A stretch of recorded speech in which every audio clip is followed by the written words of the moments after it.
kaba mantingo baso bisku bis tukine makini mabula ti wasena amkwelako oyebo amkwelako oyebo amkwelako amoyebo amakweleno andufweleno andredweleno oyebo amkwelako oyebo amkwelako. Be in touch. It's a be in touch, yeah, like it's a be in touch, yeah, like it's a be in touch, yeah, like it's a be in touch.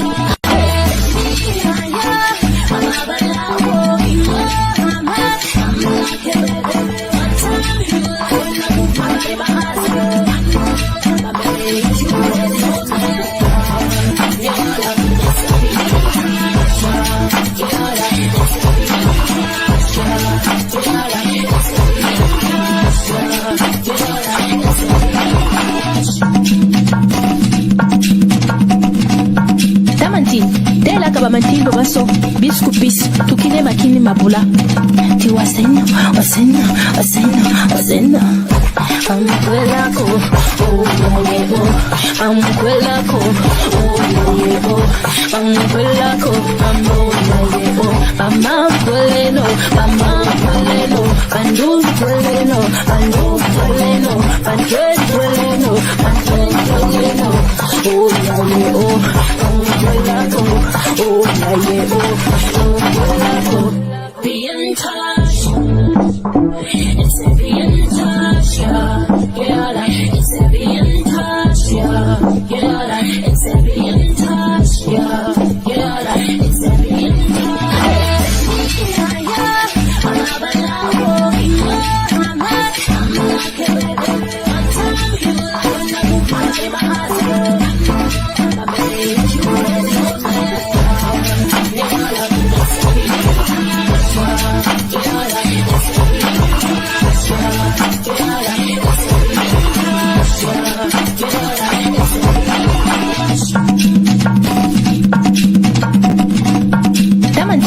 Dela kaba mantingo baso bisku bis tukine makini mabula ti wasena amkwelako oyebo amkwelako oyebo amkwelako amoyebo amakweleno andufweleno andredweleno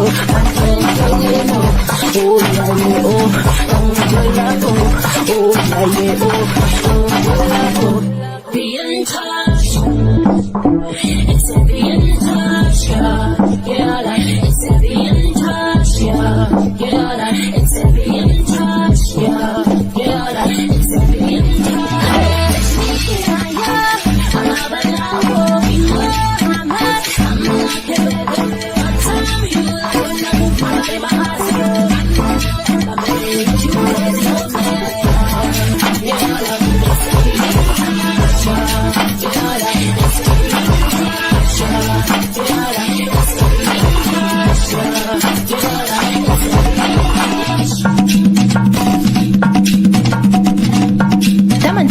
Dela kaba mantingo baso bisku bis tukine makini mabula ti wasena amkwelako oyebo amkwelako oyebo amkwelako amoyebo amakweleno andufweleno andredweleno oyebo amkwelako oyebo amkwelako. Be in touch. It's a be in touch, yeah, like it's a be in touch, yeah, like it's a be in touch, yeah, like it's a be in. Nigga talk about revolution. Nigga talk about revolution. We never talk about a solution. Everybody wanna see a change, but don't nobody really wanna do shit. Nigga talk about revolution, but never talk about a solution. Everybody wanna see change, but don't nobody really wanna do shit, nigga. Hello, hello, hello, hello. Yenge Yenge, Mbote, Yenge Keno, Kiambote. Welcome to Yenge Yenge TV. It's been a while, maybe it's been 1 week, maybe over 1 week. I've not made a show or a live. Today to me, it's a special day because I do have a guest. It's someone I like his thinking, I like the way he analyzes things. And I wanted him to be on my channel today so he can give us some keys. He can give us some input about where we at, the revolution, what we need to do, or where we lacking. So his name is Kalonji Changa. He wrote a book, and I read this book. It's an important book. If you don't have it, I recommend you go get it. Go get that book. It's not that big, but there's so much knowledge in this, and it's just beautiful. So today we're gonna have him. We're gonna talk. We're gonna talk about different topics, but the main topic is our condition as Black people in America, in the world, in Africa. So we're gonna talk about it. So I'm gonna bring him on the screen right now. Hello, brother Kalonji. How you doing? Oh man, I'm alive on arrival, man. Good to be here with you, brother. How you doing, NKOZI? I'm good. So, yeah. How was your day? How's your day so far in Georgia, Atlanta? Man, I'm in the home of the thief and the slave out here, you know. So we still rumbling, you know what I mean? It's a good day for revolution. You know what I mean? Yeah. You good over there? I'm good. And Kalonji, for those who don't know you, or maybe they have heard about you a little bit, how you can introduce yourself to my audience? How would I introduce myself to the audience? First and foremost, to the brothers and sisters on the continent and internationally. First and foremost, I'm your brother as long as you fighting on the right side of history. You know what I mean? As long as you are, you are for African people, you for our liberation and anti-oppression, anti-imperialism. You know what I mean? Then I start off as your brother, but from there, I consider myself a freedom fighter, fighting on behalf of our people. And I'm grateful to be a part of this movement, part of this liberation struggle. Yes, and we are really glad to have you also in that movement. And Kalonji, I did some research. Man, you started young, man. Yeah. That's kind of funny. You make me feel like I'm a dinosaur right now. But, that's not what I meant. That's not what I mean. Nah, it's all good. Yeah. I grew up in movement and struggle, for lack of better words. So I've been at it for a long time as far as myself being organizing on my own. I've been organizing over 30 years. I just turned 50 this past December. You know what I mean? And it's a part of our life. So I feel when people say that, when they say I started young, I didn't start young enough because of the fact that we've been under imperialism and colonialism longer than that. You know what I mean? So yes. Hopefully I'm right on time. No, but what I mean by that, like, I'm talking to someone who has experience, so you know what you're talking about. It's not like what we see nowadays, these all new cats pretending to be revolutionary, or they know how to do this and do that, when in fact they're not effective. You know, you have been on the ground, so that's why I respect that. And my first question, the state we are in right now, in America, even globally, do you think there's still a room for revolutionary? Oh yeah, no doubt. As long as there's oppression, there's room for revolution. You know what I mean? I think that if you are African, whether you're on the continent or anywhere across the planet, or you are an indigenous person, shall I say, someone who was born on a certain land and experienced oppression at the hands of these people, then I think that you should be involved in our people's revolution in some form or fashion. I think that one of the issues I have with a lot of folks is they say, well, I'm only an artist. And you may have heard me mention before, you know, when folks say, well, you know, that's just an artist or he's just an athlete. The reality is, if we're on the battlefield, you're from the Congo, correct? Yes. So, you know, so if there's a war going on in the Congo, the entertainer doesn't have the opportunity to say, oh, I can't fight when they come attack our land. I got a performance tonight. You understand what I'm saying? So Yes. it's everyone's responsibility to get involved in our people's liberation movement, no matter where you are. You know what I mean? If you can't do anything, there was a Panther from the Black Panther Party by the name of Bunchy Carter out in Los Angeles.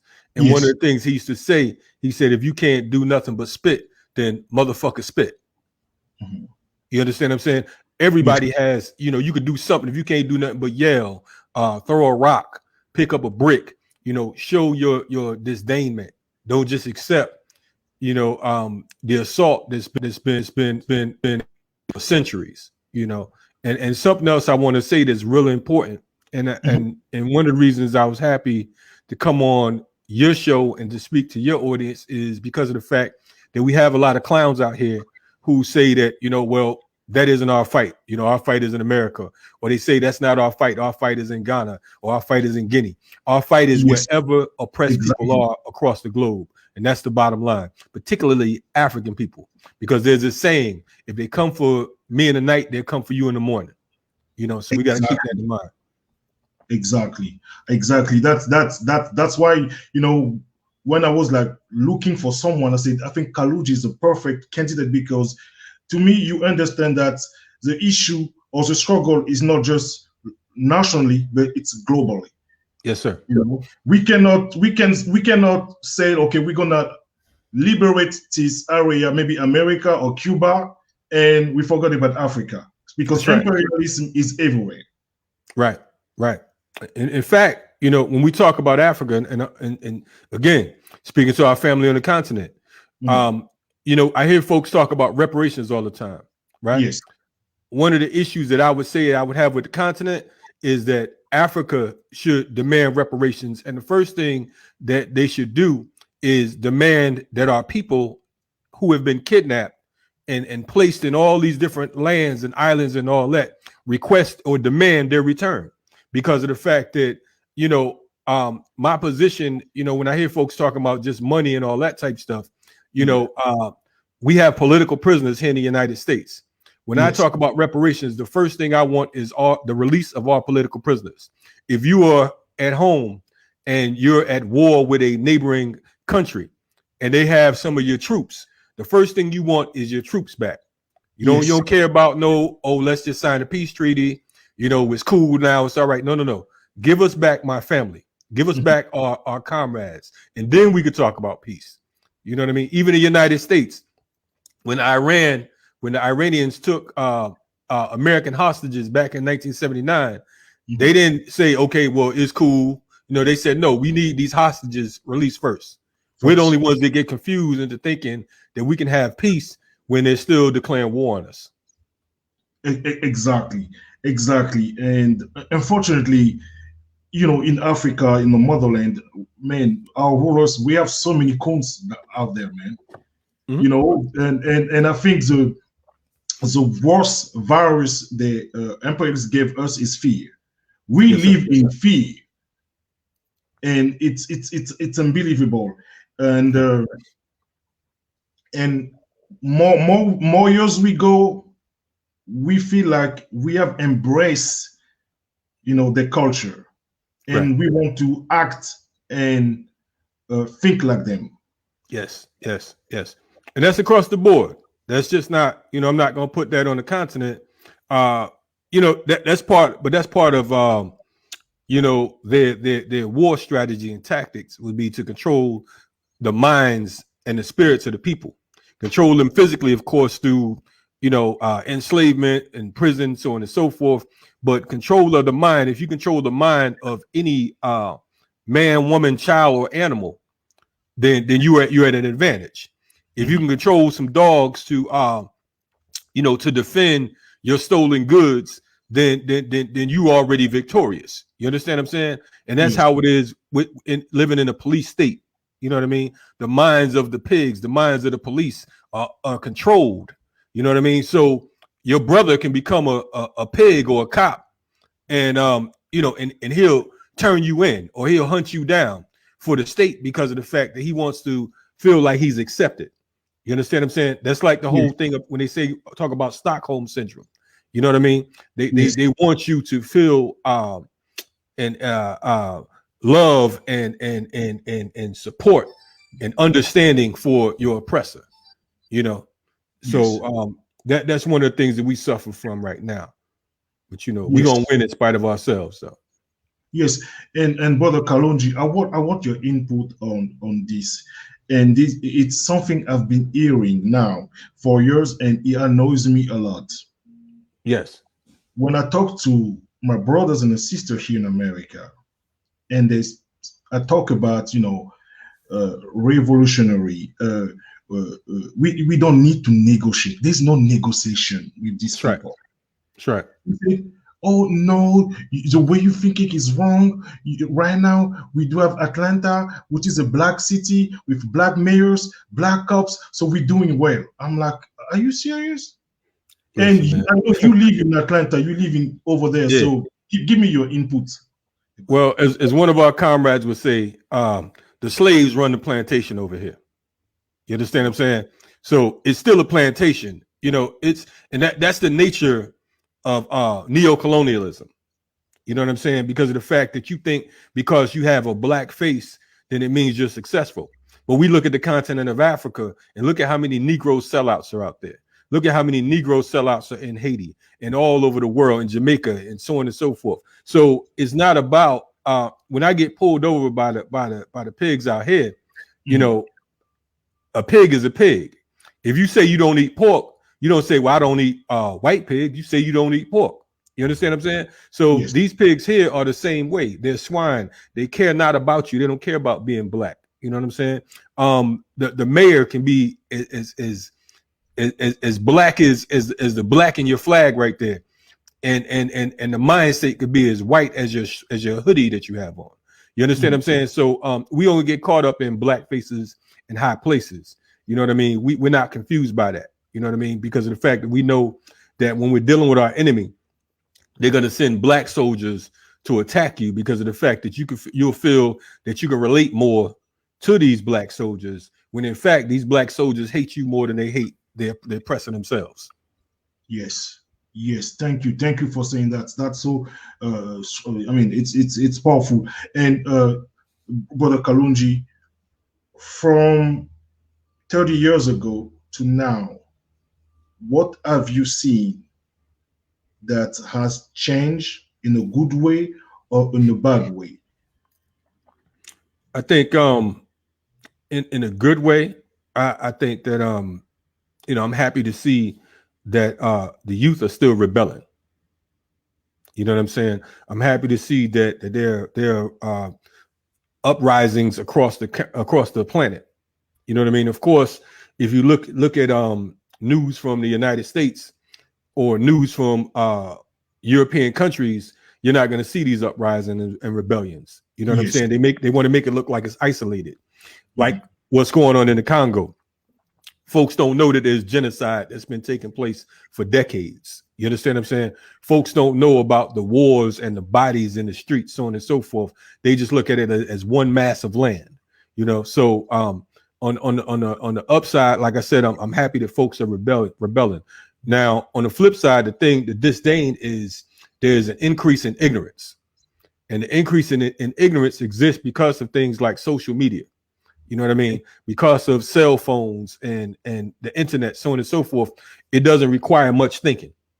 You understand what I'm saying? The internet, I like to say, is the gift and the curse because of the fact that you can meet good brothers like yourself and good sisters out there. You know what I mean? But also on the flip side, you have the state that's working the web. You know what I mean? So you don't know who's who and what's what. You know what I mean? Every African is not a brother, you know, or a sister. You know what I mean? We know that. We can see Mobutu, you know what I mean, and plenty of others here in the United States. So, you know, that's the flip side is it doesn't require much thinking, which makes us ignorant. You know what I mean? You know, you got folks that can tell you about ancient Kemet and all kinds of high scientists and all that. But if you ask them to recite 5 phone numbers that they commit to memory, they can't do that. Exactly. You know what I'm saying? They can tell you all about what dynasty this happened in and all this other bullshit, for lack of better words, which is to a degree it's the sidetracking of the slave. We are happy. You know what I'm saying? I hear brothers and sisters over here all the time talking about, we built pyramids, we did this, we did that. We didn't build shit. You know what I'm saying? You got cats who can't even mow the lawn, but they talking about, we built pyramids. Our ancestors might have built pyramids, but our lazy asses ain't built nothing. We can't even build a community. You know what I mean? Exactly. So that's kind of how I feel about that. Hopefully I hit your questions, man. I kind of get, go all over the place sometimes. Hey, we're talking, brother. We're talking. Say everything that crosses your mind. Yes, you said something really important. Ancestors built pyramids. Yes, but sir. we are not even able to build communities. So I know you talk about it a little bit about internet, the culture, and this and that. So what we lacking? Where is the lack? Because when I study American history, I know the Black Panther Party was organized. The organization was phenomenal. Even other organization. Yeah. And as you know, Edgar Hoover with his program Control Pro just killed all our leaders and organization. Right. I mean, where we lacking? Why we can reproduce what we did just maybe 20 or 30 years ago? I think that we lack the main thing you just said. We lack organization. You know what I mean? We lack organizational discipline. Because of the fact that you have so many people that want to be leaders. And the problem is, it's like, you have to know your strengths and your weaknesses, right? Everybody against the same thing might not be for the same thing, and everybody for the same thing might not be against the same thing. The fact is, it's like, I might can bake a pie, but it don't make me a baker. You understand what I'm saying? I might can get out there and I could defend myself, but it don't make me a fighter. You understand what I'm saying? We have to be clear about what our roles are. That's the first thing. Everyone's not built to be a leader, or you may be able to lead a certain portion of movement. One of the things that I'm grateful about with our organization is we have different people with different levels of strength. They have expertise in different things. So we don't try to step on their toes. I'm not trying to do what you do, because that's not my job. I can comment on it. I can make some suggestions, but ultimately that's your particular role in your position. The problem now with social media, for example, it's a situation where you have it's like a psychological profile. You know what I mean? Folks are posting everything they like and everything they don't like. So it's easy for the state to come along. It's easy for the state to come along if they know that you're a narcissist and you like your ego fed, so on and so forth. So they'll send the right people to you to cause more confusion. And you have people who work for the state defending your bullshit just to make you look good, because of the fact that you're an operative of the state, either a paid one or one by default. Mm-hmm. Because sometimes your mere ignorance or your narcissism or your insanity can make you a employee of the state without you even getting paid or without your knowledge. You understand what I'm saying? So yes. We don't just brush off folks and say, well, they don't know no better. You know what you want to know. Mm-hmm. You know what I'm saying? If you into a woman or whatever, you want to know everything about her. You're going to study, you're going to research. What is it that she like? What does she like to eat? What's her favorite color? You know what I'm saying? Mm-hmm. But when you talk about our movement, our liberation movements, you don't have that type of discipline. You understand what I'm saying? You're not interested in that. You're interested in saying that, look, I'm the king, I'm the best this, I'm the prince of that, you know what I'm saying? And all this other bullshit that really, to a great extent, is detrimental to the movement itself. So we lack organization, we lack organizational discipline, we lack accountability. There's so much liberalism because you have folks that don't want to speak up because of the fact that they don't want to look like the bad guy, or they don't want folks to think that something's wrong with them because they're not agreeing with some bullshit that somebody else is talking. You know what I mean? So all of those things come into play. And the ego itself. You know what I mean? The ego, yes, the ego itself, yes. Everybody want to look good. You know what I'm saying?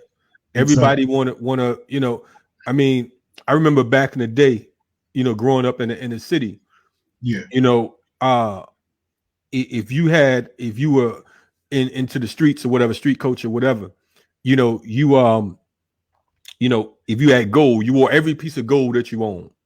You wore all the furs and all the leathers and all that because you wanted to look good. That was style, but it wasn't any substance to it. Yeah. You know what I mean? Yeah. Yeah. And do you think also, because back in days, we didn't have that black bourgeoisie. Now we do have a black bourgeoisie. Don't you think this black bourgeoisie also is, I mean, it's not helping us too? Yeah, no, there's always been a black bourgeoisie, but they were more sophisticated. You know what I mean? A lot of those were the preachers and the politicians and folks who felt like, you know, they were getting a little bit of change to make themselves look good. They're the ones who opposed the Black Panther Party. They're the ones who opposed SNCC, and they opposed a number of other different groups. I mean, you had organizations who were under the guise of quote unquote civil rights, whose main joint was to meet with white folks, make agreements, and lead our people in the wrong direction. You know what I mean? So there's always been a black bourgeois class, you know, and that goes back even to Garvey and Du Bois and so many other folks, because of the fact that, you know, it's been class struggle. You know what I mean? You got some folks that didn't like a certain type of leadership. You didn't like dark-skinned folks who were in positions of leadership. I mean, think of how insane that is. Here it is. We come from the continent of Africa, right? Where we're supposed to have melanin. We're supposed to be dark-skinned. You understand what I'm saying? But we've been raped and pillaged and cross. How do you say it? Race fixing and all that type stuff. You know what I'm saying? And I'm not knocking anybody's thing. I'm just stating the facts. But for someone to say that they're not into dark-skinned people in it, and for there to be a dark-skinned, light-skinned debate, you know what I mean? All of that comes from petty bourgeois tendencies and petty bourgeois behavior.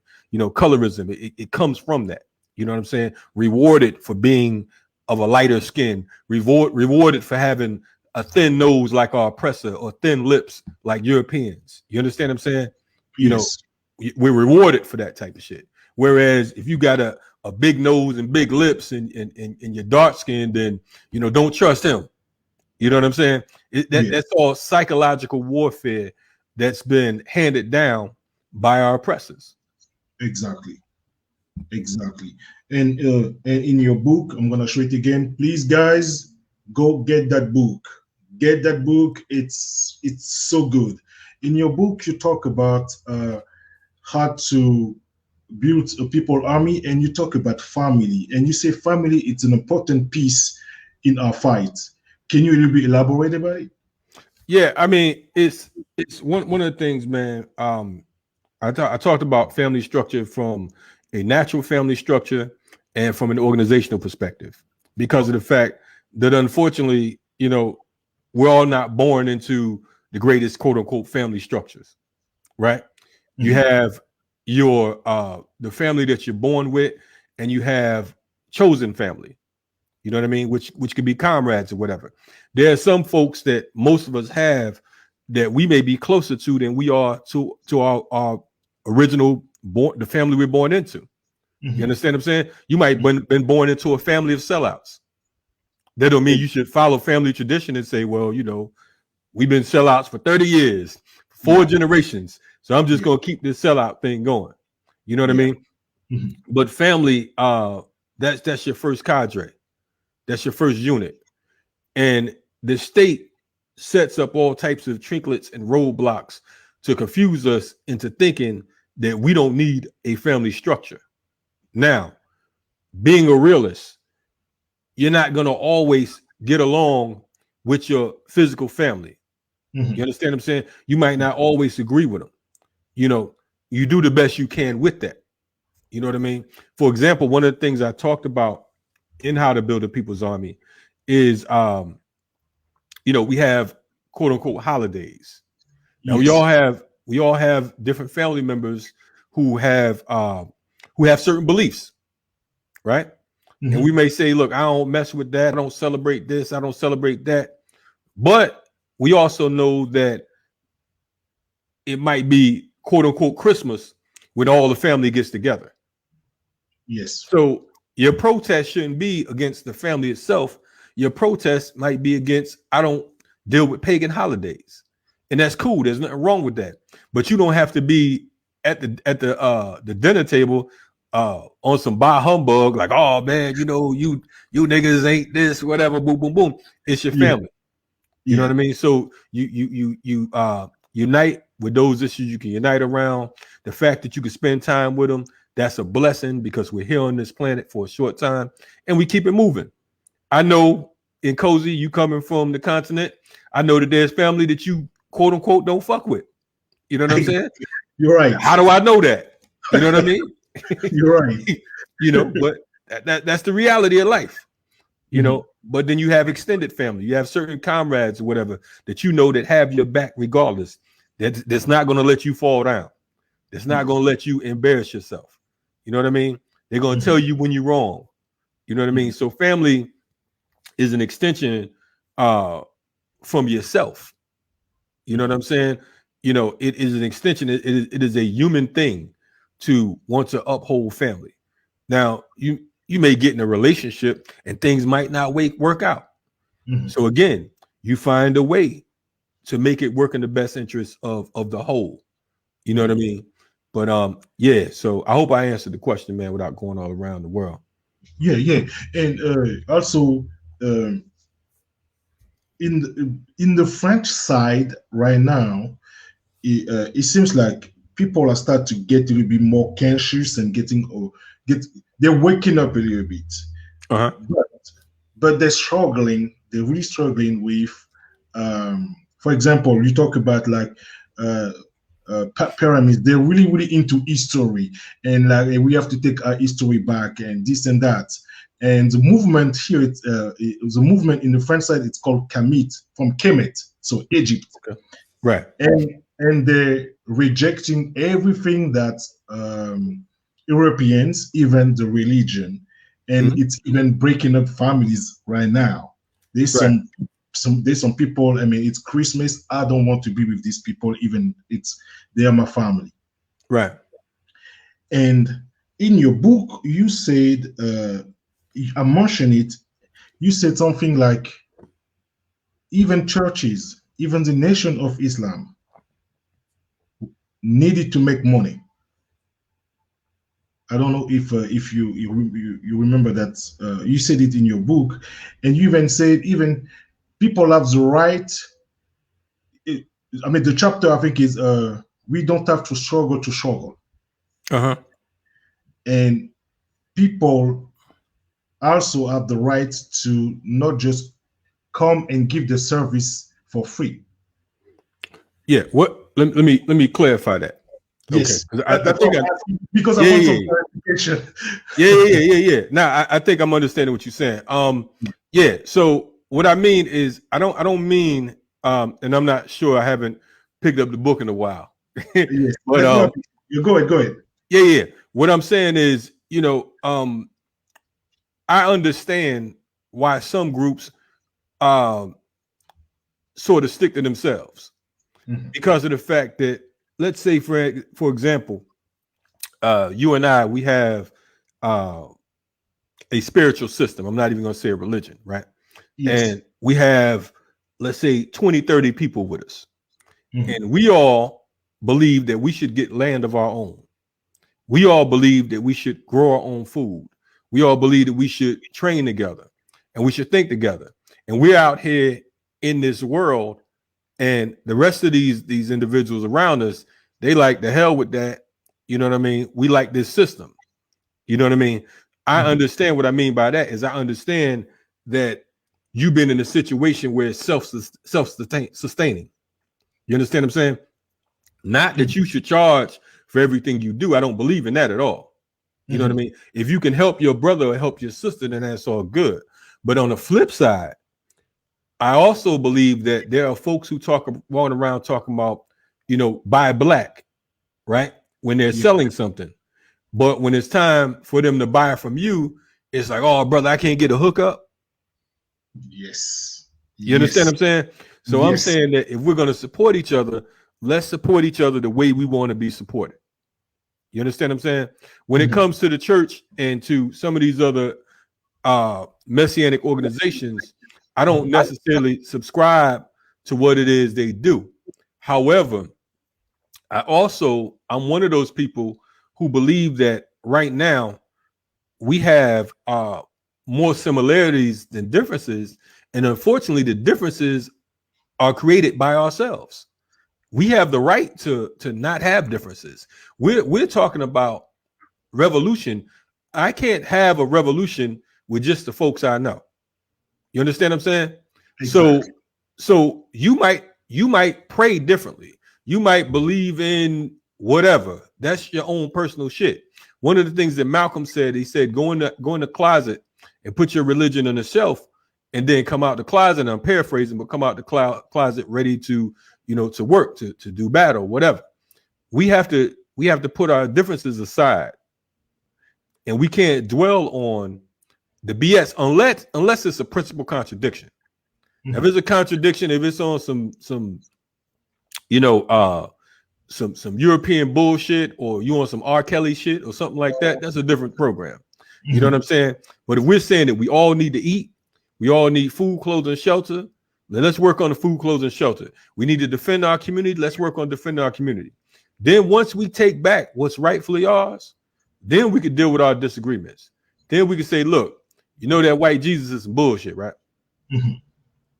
But for now, if that's going to get you to where we need to go, then let's move on that. You know what I mean? I think people find excuses not to fight. Exactly. You know what I mean? They say, oh, I ain't rocking with that cat because he's a Jehovah's Witness. I ain't rocking with that sister because she's an atheist. You know, what do we need? We all need food, clothes, and shelter. We all need to be protected. We all need education. Let's deal with that first. Then we can go back and we can talk about, look, I don't agree with this and this is why. You know what I mean? I don't have time to be running around worrying about whether you are gay, whether you straight. That's your own personal shit. It's not my business. I'm not concerned about it. If you're going to help me fight, I'm not going to say, wait, who you sleeping with? You know what I'm saying? If I'm getting jumped, there's 30 people whooping on my ass. I ain't going to be like, man, you a Christian, man. Don't help me. You know what I'm saying? I mean, that's insane. You know what I mean? It's like, yo, you know, help get this motherfucker off me, and then we'll deal with whatever other contradictions we have at a later date. But the problem is right now, in America in particular, they say we're 14% of the population as far as African people, right? Yes. Look at all the division, all the different religions. This one's ADOS. This one believes in that. This one is a nationalist. This one's a Pan-Africanist. This one don't believe in none of that shit. I mean, where the fight is at? If you were to pick, if you were to pick a crew to fight with, I mean, shit.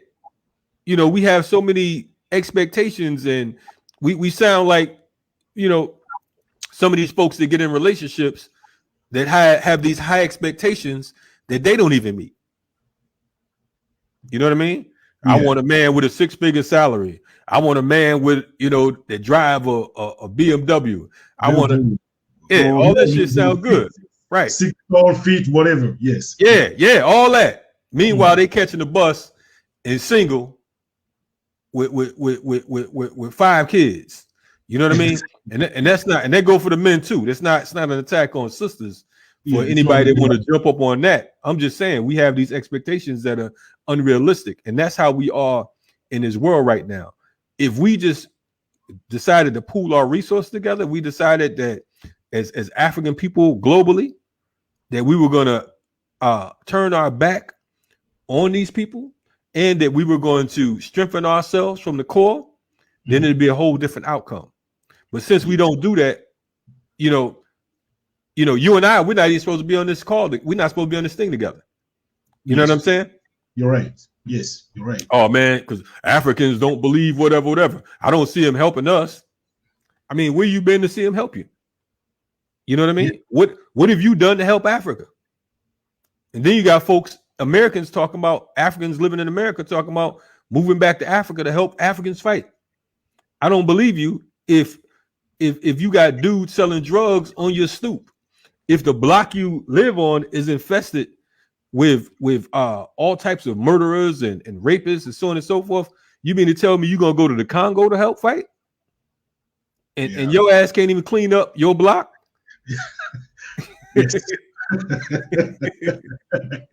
You make sense. I mean, it sounds crazy, right? Yes, but it makes sense. But brother Kalonji, I'm surprised because when we check history, our ancestors, Malcolm X or Luther King and many others, they were working together with people from the kitchen and leaders from the kitchen were working together with African American leaders here. Yes. I even watched one of your show. You had a guest called Afek Mukasa.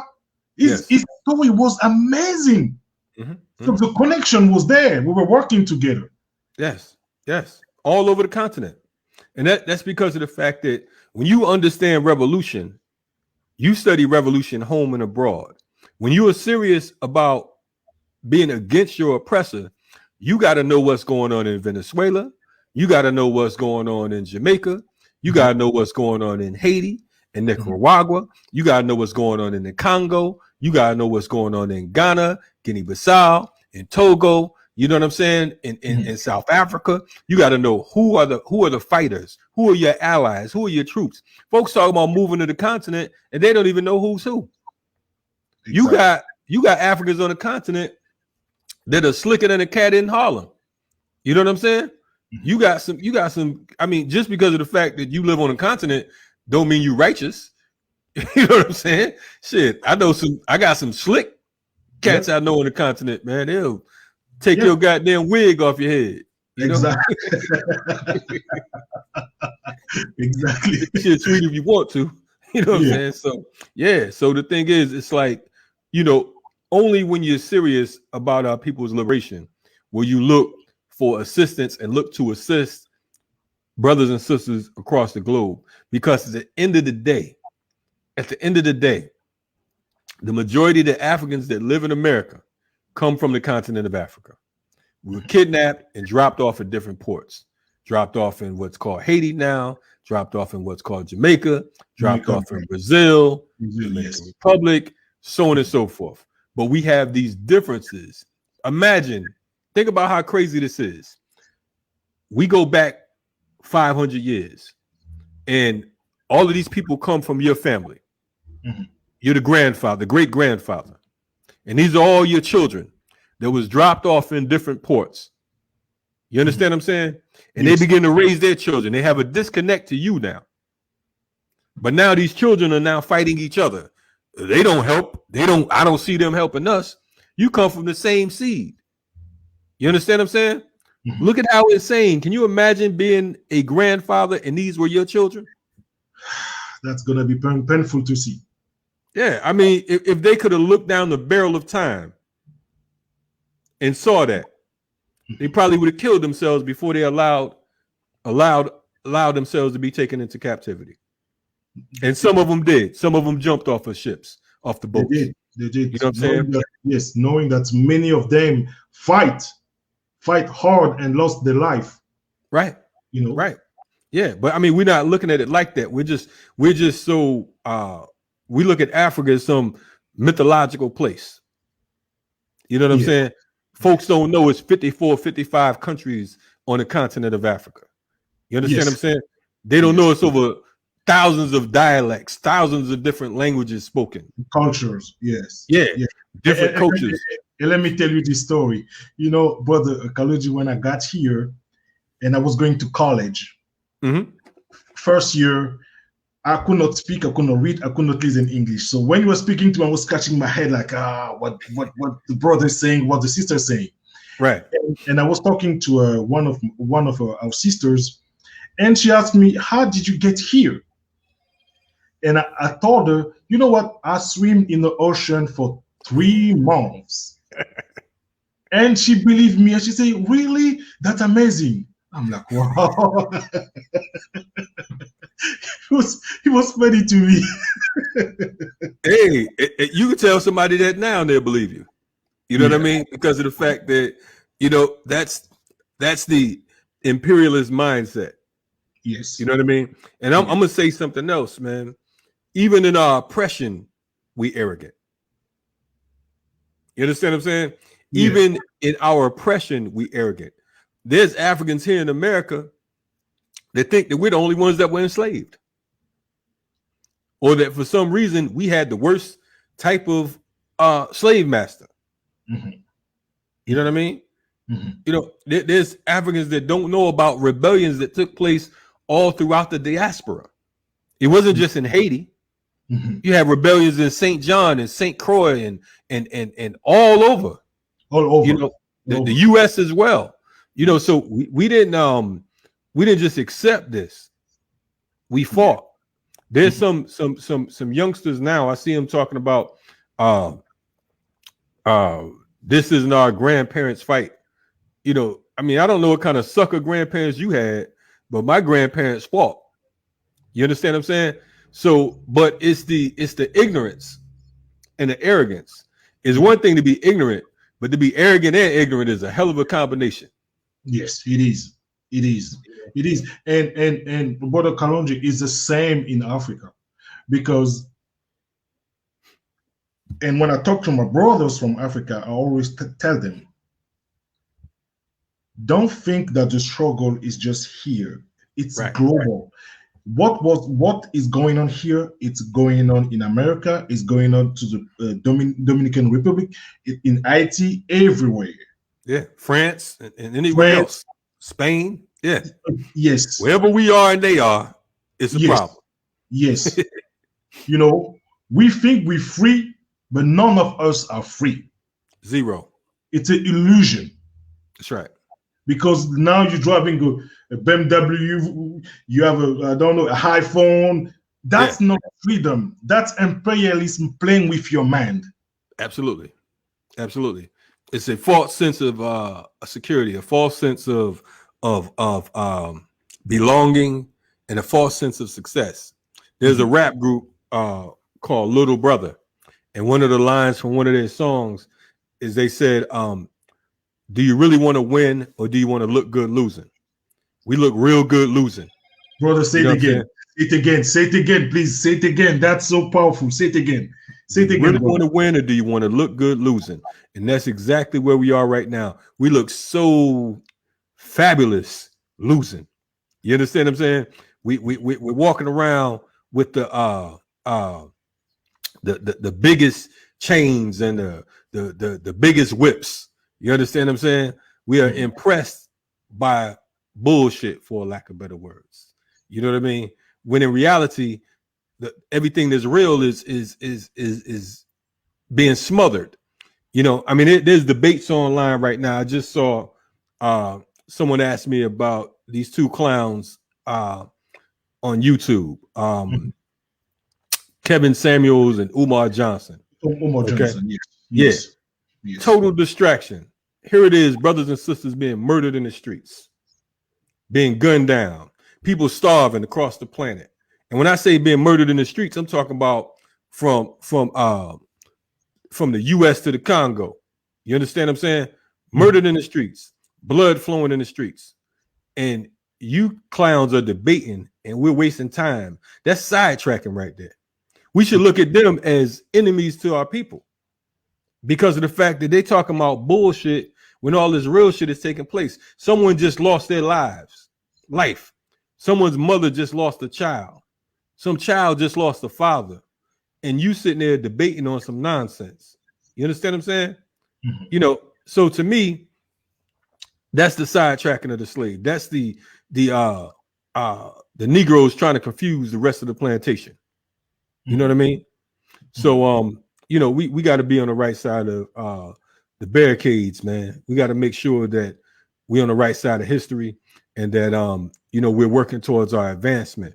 And if you're not a part of an organization, you know, we welcome you to get down with some of the stuff we're doing or some of the other people around us. We have an organization called the Siafu Movement. And Yes, you can check us out. I did some research about it. Yes. Yeah. So Go ahead. Keep going. yeah, I was gonna say, go to thepeoplesarmy.org, thepeoplesarmy.org. You know, a lot of folks have been bigging up, you know, our YouTube channel, Black Power Media, you know, and talking about, you know, how that's good that we have so many folks coming together. But we did the same thing with the Siafu movement. We have different organizations that have come together to put this work in. You know what I'm saying? But the reality is, people are more impressed by the quote unquote entertainment side of things. And no, I'm not calling BPM entertainment, but when you just watch something, it's easier than you just actually going out and putting in that work. And shout out to BPM, you know what I'm saying, because of the fact that, you know, I'm a proud member and partner in it. You know what I'm saying? I'm just giving an example as to how there's certain things we gravitate towards and other things we act like we don't see. Mm-hmm. Mm-hmm. And based on your experience, I'm asking you that question because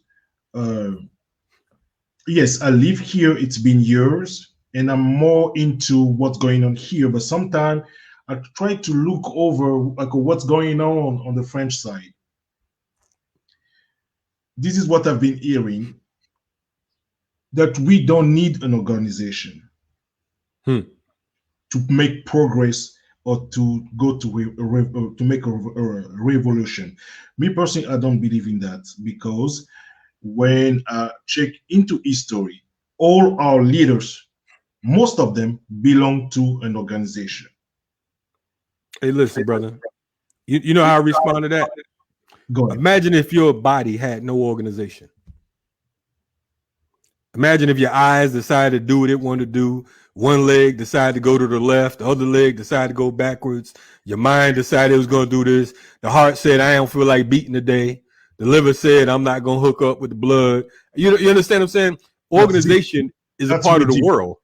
You know what I'm saying? The planet, the solar system is organized. You know what I mean? So when I hear people say that, it's like, you know, basically you saying that you have no discipline and you don't want to be held accountable for your bullshit. Exactly. When I hear folks saying that, that's what it's interpreted inside my head. You understand what I'm saying? Like you said, I don't know of any leader who didn't have an organization. Now, I'm not a Christian, but even the story of Jesus, he had 12 disciples. Martin Luther King had the SCLC. You understand what I'm saying? Malcolm X was between organizations when he was assassinated, but he was building two at a time. Patrice Lumumba, you understand what I'm saying? All were part of organizations. You know, Marcus Garvey, Nelson Mandela, Kwame Nkrumah, Kwame Ture, Sekou Toure. You understand what I'm saying? All a part of organizations. So when you tell me Che Guevara, part of an organization, Fidel, part of an organization, you know what I mean? So when you tell me that you don't need to be a part of an organization, I think that's some, you know, some nonsense. I mean, I laugh. It's like, oh, okay. So basically, part of the reason why we are in the position we're in is because, as Kwame Ture, formerly Stokely Carmichael, said, we're not outnumbered, we're out organized. If you think about it, on the planet, we outnumber everybody. Yes, everywhere. Every single across the globe, we outnumber. Globally, we are not the minority. We are not the minority. Not at all. But because we're out organized, we're at a minority state of mind. And like I told you earlier, once you control the mind, then everything else is a wrap. You know what I mean? If I can control the mind of all of our listeners, of all of our viewers, they don't have to worry about nobody running up on me because I already got your mind. You operate by remote control. Shout out to Big Till. Thanks for coming on. Thank you, brother. Thank you. Yeah, and Jamaica's a revolutionary place. Shout out to the Maroons and Paul Bogle and all those folks. So yeah, we have to get organized, man. And anybody that say they don't want to be a part of an organization, then you might as well just don't even waste your time, because of the fact that you're dealing with an individual with an individual mindset who is how do you say it, content with the state that we're in. Yes. The family structure itself is an organization. Exactly. You know what I'm saying? The children don't run the parents, do they? I mean, if they do, you have a chaotic situation. The baby come out, it has to be some organization. You don't let the baby just go in there and start cooking. Like, look, you gotta go for self. Ain't no organization around here. There's no structure. You know what I'm saying? Organization and structure go hand in hand. Exactly. And what you think of some folks? To me, it's just a distraction. What you think of folks who say we need first to be powerful in with our economy, like economically powerful first, then we can go to liberation. We can go to freedom. Listen, yeah. I mean, again, that's another excuse, because of the fact that you'll be chasing money for the rest of your life. Thank you. And you'll be chasing money, and you'll forget about the people because of the fact that you'll be too busy chasing money. And that's what's going on with a lot of these different quote unquote actors and athletes, so on and so forth. They throw some breadcrumbs and we cool with it. We say, okay, well, look, he built the school. I mean, he fed some children in the community. He opened up a community center. What else do you want? We want liberation. Like I said, when you're at war, you can't be like,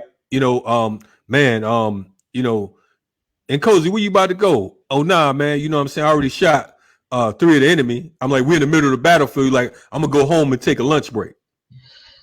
You don't leave the battlefield till it's won, right? Mm-hmm. You don't leave the battlefield till it's over.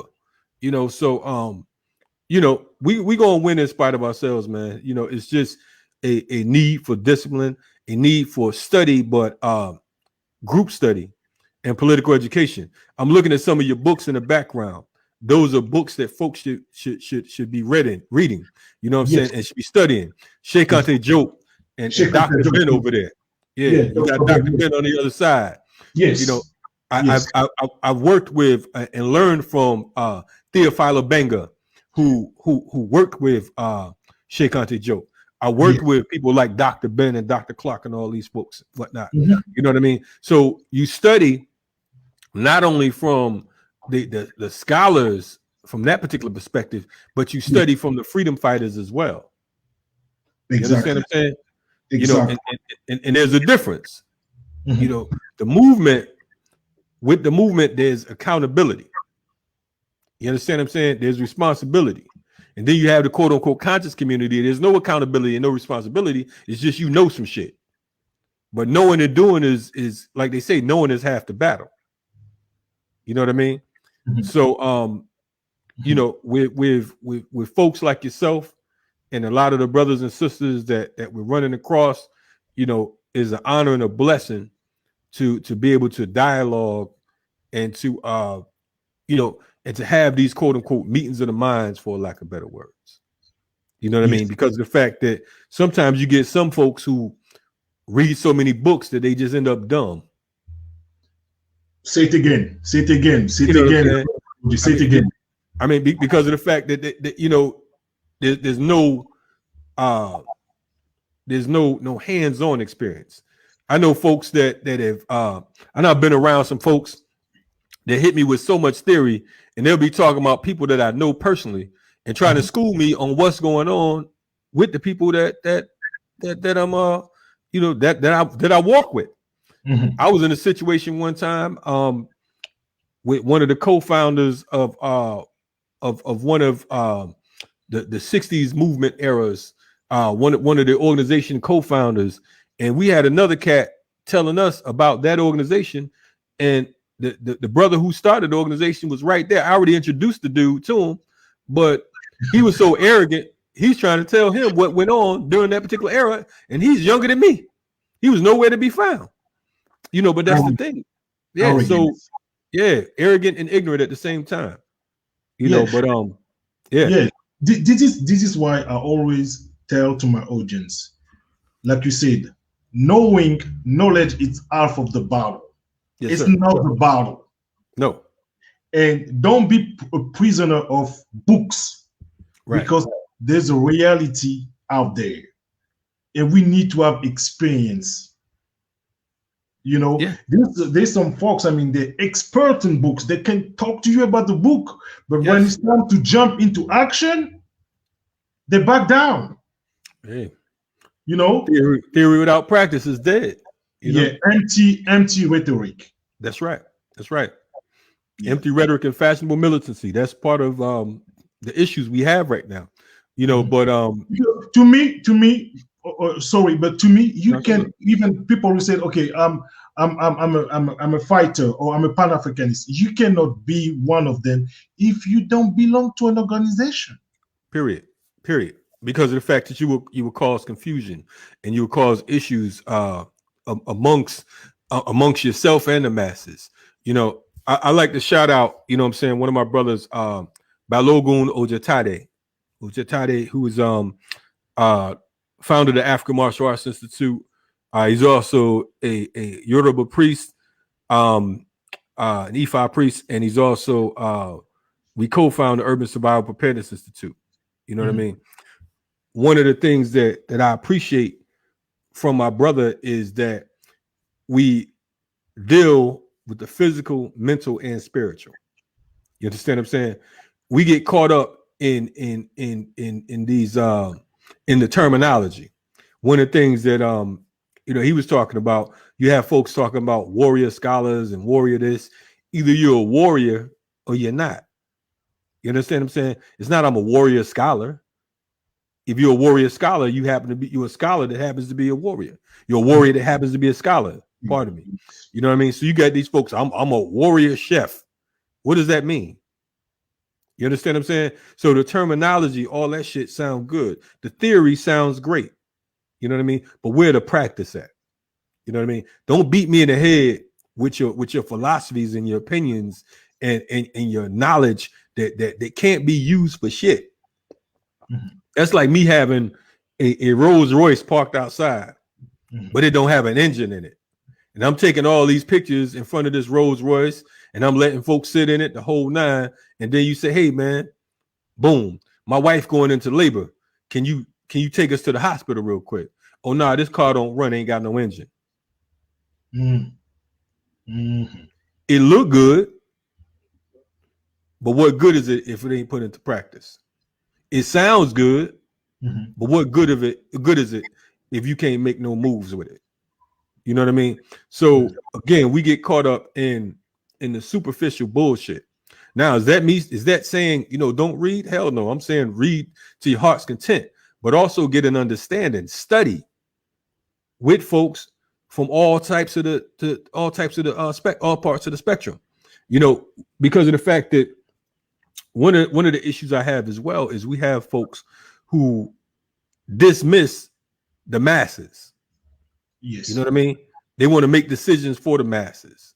They want to have town hall meetings, but the town ain't there. They want to have meetings to talk about what's going on in the hood, but you're doing it outside of the hood. Go to the hood and talk about that. Set up shop in the middle of the hood. You know what I mean? If you're going to talk about what's going on in the Congo, go to the Congo and assist. Yes. Don't just talk about it's a shame. Sign this petition. Put your money where your mouth at. Exactly. You know what I mean? But you know, it's where we are today. Yes, it's the same way we see some of us, you know, talking about Kamala Harris being one of us. I'm like, I mean, you guys, I don't know what's going on. I mean, if you know her background and how many of us she put in jail, in prison. That's right. You cannot talk like that. Listen, man, I'm gonna say something that's unpopular. Kamala Harris is a whore for the state. Thank you. She's a puppet for the state. Thank you know you. what I mean? Is that Thank me you. attacking a black woman? No, I'm attacking that particular position, and it's a role. And it's a role that she's taking on, and she knows full well of what she's doing. You understand what I'm saying? And that's why she can hop on the joint and talk about there's no racism in America. You know what I'm saying? Like I pointed out last week, if there was no racism in America and there was no sexism in America, then they wouldn't say that she's the first vice president of color or the first black woman of color. She'd just be a vice president. Yes. You know what I'm saying? Yes. If there was no racism in America, they wouldn't ask you if you were white or African American. They don't even consider black folks American. They put the hyphen on it. You're African American. You understand what I'm saying? If you was American, you just be American. You understand what I'm saying? They don't ask you, are you European American? You know, because to them, if you're European and you happen to be in America, you just an American. Now, of course, when you travel abroad, they're going to identify you as being American. Yeah. But here at home, you're an African American. Exactly. And, and to support what you're saying, if that was the case, because she said, even Tim Scott said both, they say that, right? America is not a racist country, then why making some executive orders for Asian? That's right. That's right. Well, see, the thing is, it's like, you know, and for the record, I don't have a problem with anyone being able to live comfortably. You understand what I'm saying? I think that as a human being, you have the right to live and be comfortable. But as an African, I absolutely feel that we have the right to live and be comfortable. You understand what I'm saying? But the problem, again, the difference between the Africans here in America and the Asians is we are unorganized.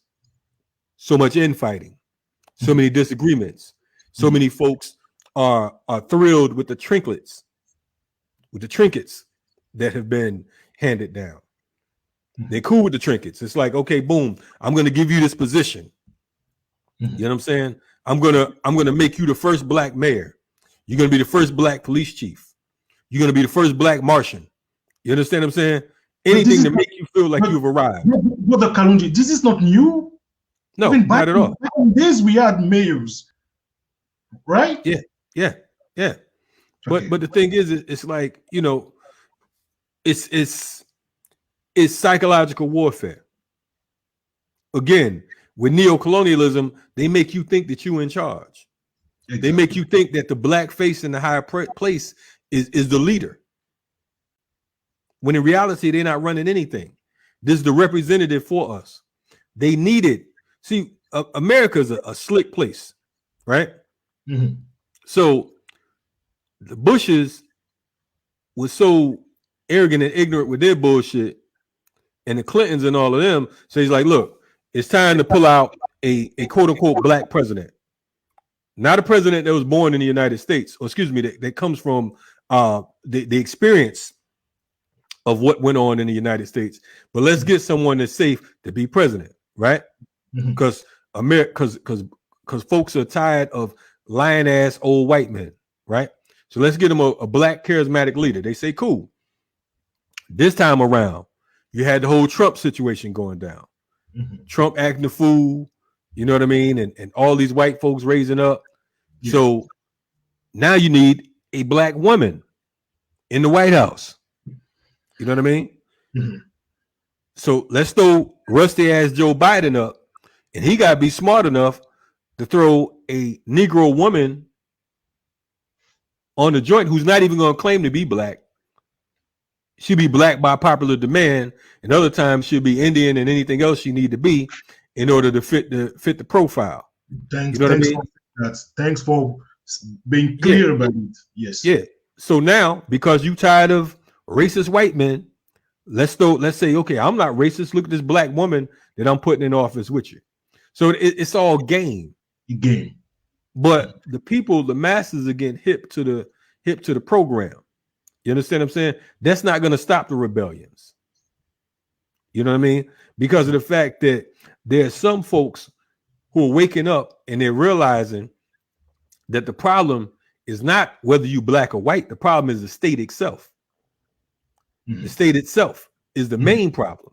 Mm-hmm. You know what I mean? Now, the issues that have been created by imperialism and white supremacy certainly brought about a serious divide and a wedge. Okay. Now, for those of you that's listening, I don't want y'all going back to he's talking about the problem ain't black and white. That's not what I'm saying at all. You know what I'm saying? We know that white folks have a history. We have a history with white folks, and that history has been a violent history, and it's been a history of give and take. You know what I'm saying? They've been giving us hell, and we've been taking hell. Mm-hmm. We've been giving up our goods, and they've been taking everything we had.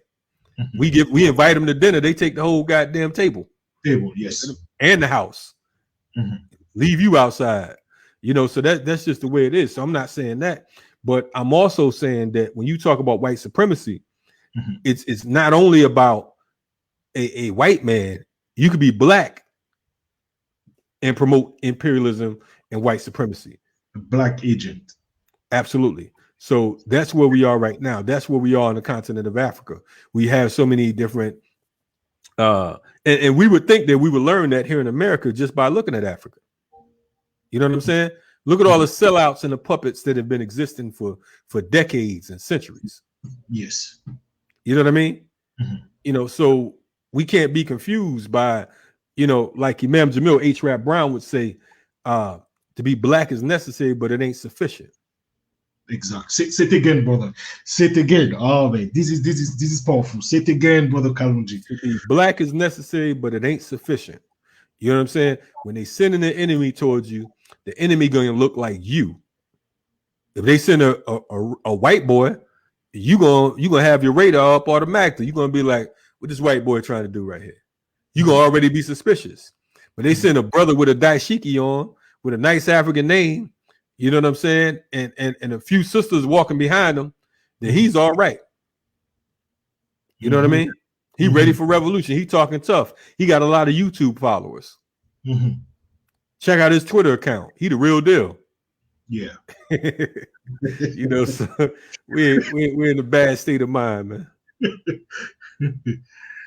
We're in a bad state of mind. And Brother Kalonji, so what's your take on in our fights? Should we associate other people? What I mean by that, should we associate Asian and white folks? Well, I'm gonna keep it real with you, right? Because of the fact that I organize, and in my years of organizing, you're gonna run into some folks who are legit and stone cold revolutionaries. For instance, one of the people that I knew was a woman named Yuri Kochiyama. Mm-hmm. And Yuri Kochiyama was a Japanese freedom fighter. She was one of Malcolm's best friends. In fact, her and Malcolm was born on the same day. Oh, I didn't know about that. That's why it's always good to have people like you on. Yeah, go ahead. Mm-hmm. So when Malcolm was assassinated, she is the woman. There's a woman that was trying to give him mouth to mouth. That's her. You understand what I'm saying? She was a stone cold revolutionary freedom fighter, someone I knew that transitioned a few years ago. You understand what I'm saying? I know I have a number of different comrades, Japanese, Chinese, and from different areas that put in work, that's serious, that unfortunately I trust more than I trust some of us because of the fact that I've seen their work. You understand what I'm saying? Mm-hmm. Then there's white folks. You have a woman by the name of Marilyn Buck, who was a political prisoner in the United States. And she ran with the BLA, the Black Liberation Army. In fact, they had her listed as a member of the Black Liberation Army. They offered to let her loose or give her less time, or to get 75 years, to serve 75 years. She didn't turn her back on none of the brothers and sisters. She took that time. She accepted those 75 years. Okay. She's a white woman. Wow. They allegedly said she allegedly supplied guns to the Black Liberation Army, which is the offensive side of the Black Panther Party.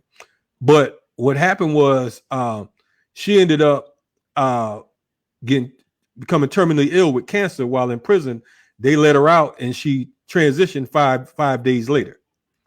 There are a number of different white attorneys, Robert Boyle, you know what I'm saying, Liz Fink, and a few others who helped to get so many political prisoners out of prison here in the United States, including Dhoruba Ben Wahad, including Sekou Odinga, including Marshall Eddie Conway, Jalil Muntaqim, so on and so forth. So these are attorneys who, for the most part, weren't making much money, and in some cases had to spend money to help get brothers and sisters out.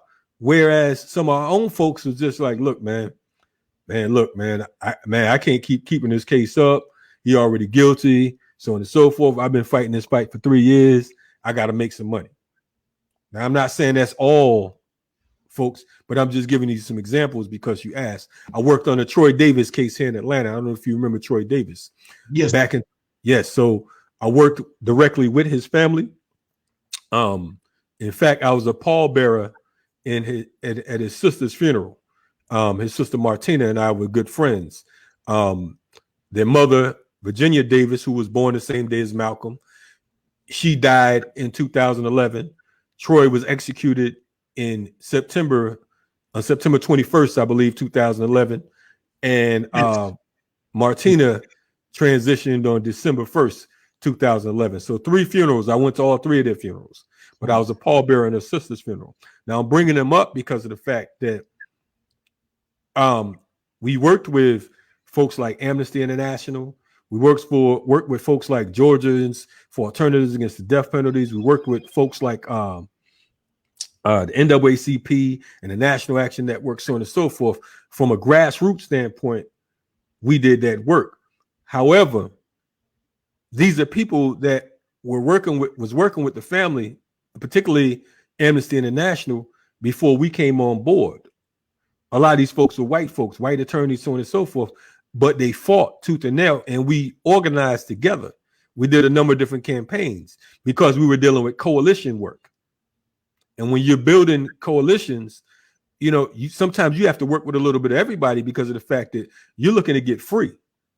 Now, we let white folks know all the time, we accept your concessions, but we don't compromise our position. I got a few different quote unquote white allies and comrades, so on and so forth, but they're clear about their role and our role. You understand what I'm saying? I don't take the lead from them. They take the lead from us. We make the demands and they assist. You understand what I'm saying? So which not the case with that. I don't know even how to call that thing called BLM. Yeah, well, to us, BLM is Black Liberation Movement. We don't know nothing about those other cats. You know what I'm saying? Good. That's something else they're doing. Yeah. Keep going, sir. You know, but I think that this time, this last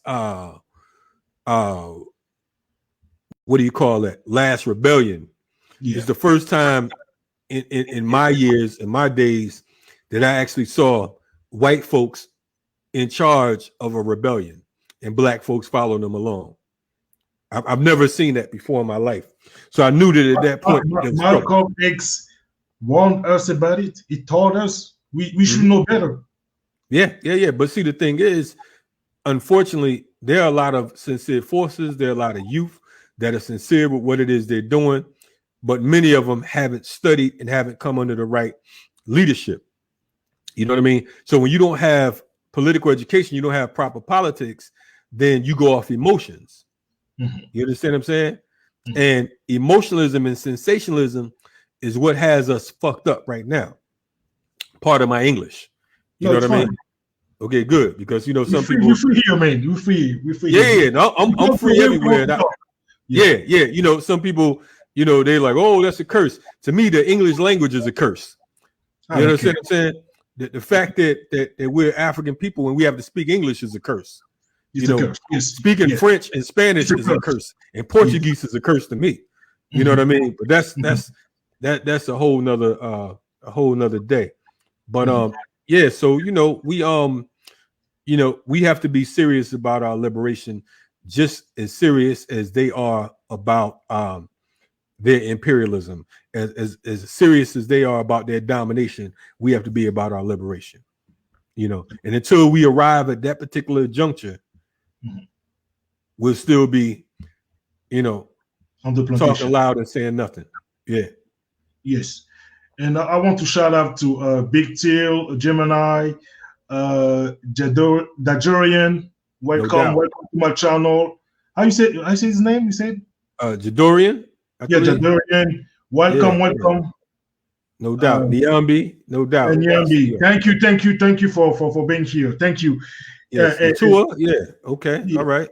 Whole crew. Yeah. And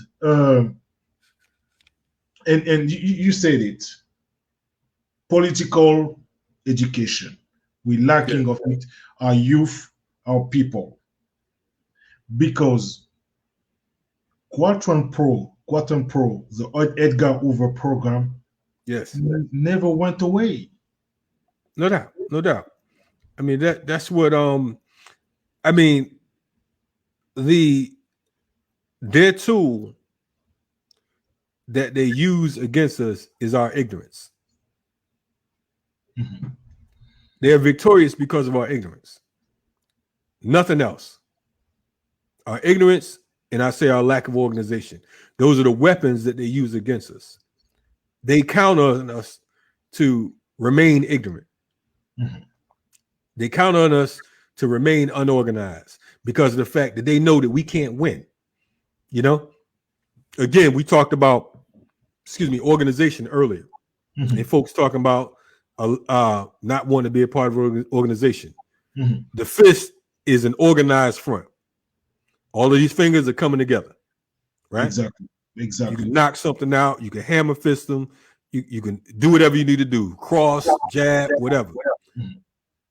But just these fingers, you ain't punching nobody with that. You might slap them, but how effective is it going to be?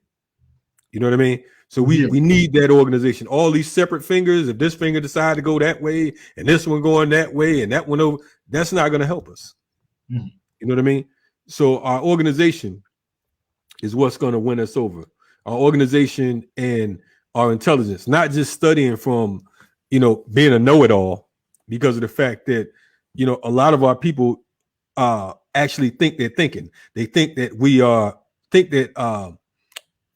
that they're coming up with some deep speech or great writings in a book or, a nice spill or whatever. At the end of the day, when we get off of this broadcast today, the same situations that existed before we got on will exist when we get off. When someone checks out this video at a later date, the same situations and conditions that existed before they watched this video will exist at that time, unless we are organized, unless we are structured, unless we begin to study together and train together. We're going to be in the same situation. You know what I mean? It's a sad thing to say, and it's even sadder to think about. You understand what I'm saying? Yes. Because some of the things you don't say what you think. You know what I mean? But for you to have to house that in your head and have to doubt whether or not this is our journey is a hellified state of mind, man. Yes. So it's one of the questions you asked about in the beginning was the state of America. The state of America is our mind state. It's confusion. Well said, brothers. Well said, brother. And me personally, this is my theory. Maybe you can enlighten me about it, or maybe I'm not saying this right. And when I even talk to other folks, especially on the French side, they say I'm crazy, but this is my theory. I don't believe there's time for negotiation. If we are not willing to die for that freedom, so that's mean having some blood on our hands, we might never see that day. Yeah, well, what Malcolm said. If not, we're gonna just keep talking. And I don't think we need the mass with us. We need just a small group, a solid group that know exactly what's going on and what to do. Yeah. Because you look, I'm gonna go like you look Africa, 54 countries. We are under imperialism on every side. On this side is British, on that side French people, on that side is Portuguese, on that side it's American. Yeah. Yeah. And we have our brothers, our sisters who got kidnapped that all over the world suffering the way we're suffering. So if we don't at the end kick them out by any means necessary, like say Malcolm X, we might be just talking for talking. Oh yeah. Yeah. I mean, it's like what Malcolm said, man. A revolution is bloody.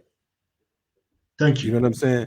And Thank he you. said, if you knew what a revolution was, you might get out the alley.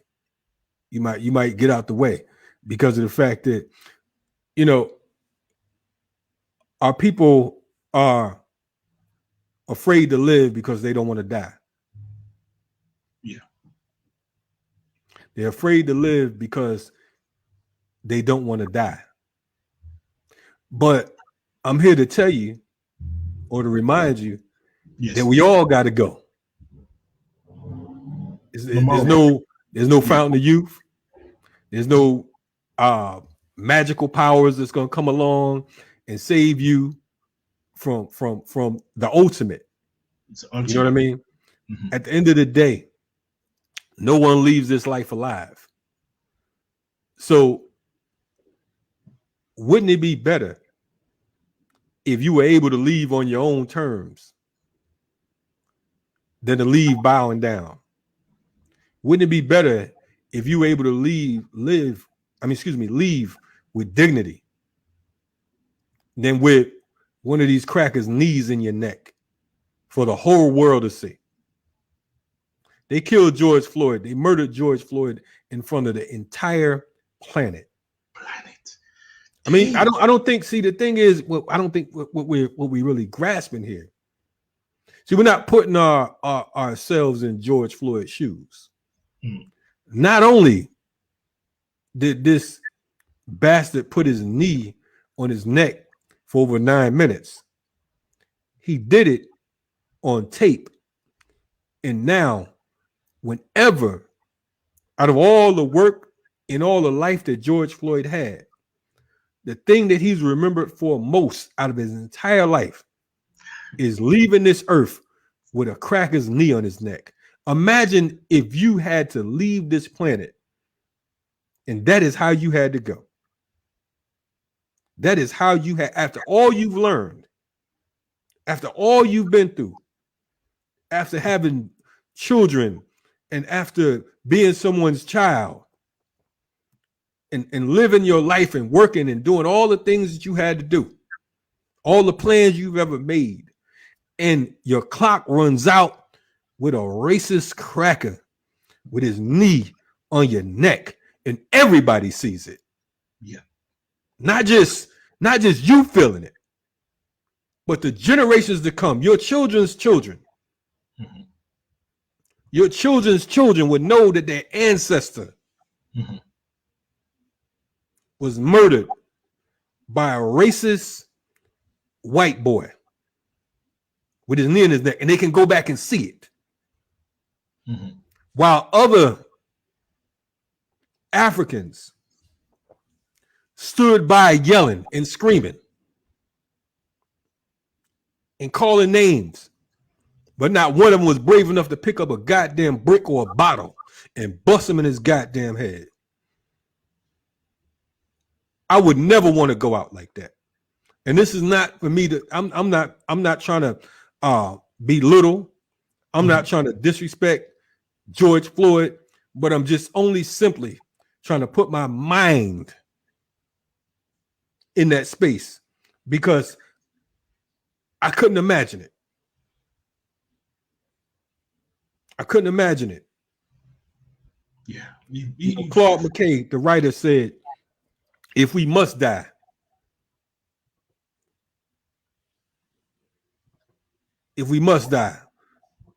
let us not die like animals. Let's die with our back up, not with our back up against the wall, but fighting. We got to fight like hell, man. And that's not tough talk. Because I know there's some people there watching, they be like, oh, it's easy for you to say. No, I'm just saying that it's a horrible thought to die with anybody's knee on your neck, but for a pig knee to be on your neck, man, that's a hell of a feeling, man. I couldn't even imagine, my children and my grandchildren, again, having to, that's my legacy, my memory. Yeah. So when you ask where are we, or where is America right now? Yeah, man, we've regressed as far as African people. We've regressed. I pray that I don't have to run into a situation where I have to make a decision to get one of these pigs off of one of my brothers and sisters. I couldn't imagine me just whipping my phone out, man. And again, I'm not, ain't nobody trying to talk like, oh, no tough talk, no bullshit. I'm just telling you, I just can't have that on my conscience. Yeah. I can't be who I am and allow that to happen on my watch, man. Yeah. And it's understandable. It's that image have been seen by the whole world. It gives you goosebumps. Yes. And like I said, it's beyond the act itself. But the performer performing the act makes it even worse. And and divine by nature, Nicole, she's right. And we have people who trying to rationalize these killings and shootings. Yeah. They're coons. To me, it's just coons, man. Yeah, and I've seen a lot of that, and it's just like, I've seen. I had one brother hopped on my page talking crazy, and it's like, I usually don't respond to a lot of bullshit and nonsense because of the fact that, I just don't have time for that. You know what I mean? But there's one cat, he gets on and he's defending the whole situation with the what's the sister's name? With the knife, Bryant, Makia Bryant. Mike, yes. Yeah. I mean, it's been so many brothers and sisters, man. Sometimes I'll be messing the names up, man. But I would never defend the actions of the police. I would never side with the state under no circumstances. Because even when they tell the truth as a result of a double lie, I don't care what the camera said. I don't give a damn. You never catch me side with the state. And I think, to me, and this is just my opinion, and some of you may disagree, I think that is a cowardice act to blame the victim. That's like a sister being raped, and you saying, well, she had a short skirt on, and I remember, in the 7th grade, she's promiscuous and all this. That ain't got jack shit to do with nothing. Yeah. You understand what I'm saying? Mm-hmm. The fact is, if the sister was naked, you don't have the right to put your hands on her without consent. Mm-hmm. You understand what I'm saying? Mm-hmm. So this situation right here, man, and there's been so many scenarios, and it reminds me of back in the day before it was so much cell phone footage. Back in the day, you had these Negroes running around talking about, well, if they just pull their hands, pull their pants up, then the police wouldn't shoot them. Or if they just if they just wore their clothes right, or if they didn't do this, and they just comply. Right. I mean, comply for what? You know what I mean? Mhm. The situation in Atlanta with Rayshard Brooks, you know, folks talking about, well, he shouldn't have grabbed the police taser. Look, I don't want to get electrocuted. I don't want to get shocked. What would you do? You gonna let him tase you? Like, oh, please don't tase me, don't kill me. I mean, shit, grab it, run. That's what you're supposed to do. The police are known murderers internationally. It's not just a New York thing or an Atlanta thing or a Chicago thing. The police are murderers internationally. They're the running dogs for the state. They're the local military force that represents the state.